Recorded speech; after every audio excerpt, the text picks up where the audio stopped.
was when we had the Last Supper before Jesus was arrested? How could I forget?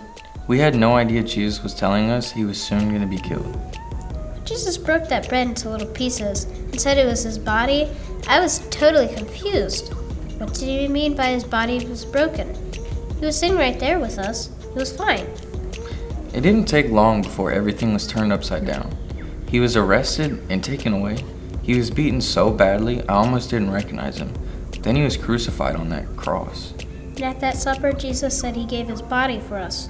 I didn't understand that right away. Now I see his punishment was really my punishment. He took it for me. What I've done wrong in my life was made right in God's eyes when I agreed with Jesus that he was my Savior. He did it for me. I don't ever want to forget what Jesus did for me. I may forget a lot of things in my life, but I don't want to forget that. That's why Jesus gave us a way to help us to remember. The Lord's Supper he had with us set us up for a way to remember what he did for us. One of the other disciples was calling it a sacrament.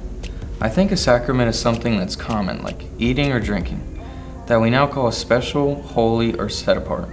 I think the breaking of bread and eating it together and then drinking something such as wine or grape juice is making that a special act. So I agree, it's now a sacrament. I think it's going to be something we do on a regular basis that now will have a very special meaning. I think as we tell people about Jesus and they believe in him as their Savior, they'll look forward to the sacrament, the Lord's Supper, as a way to remember what Jesus did for them. You're right, brother. You're right. I can just see one day people doing it all over the world. Yeah.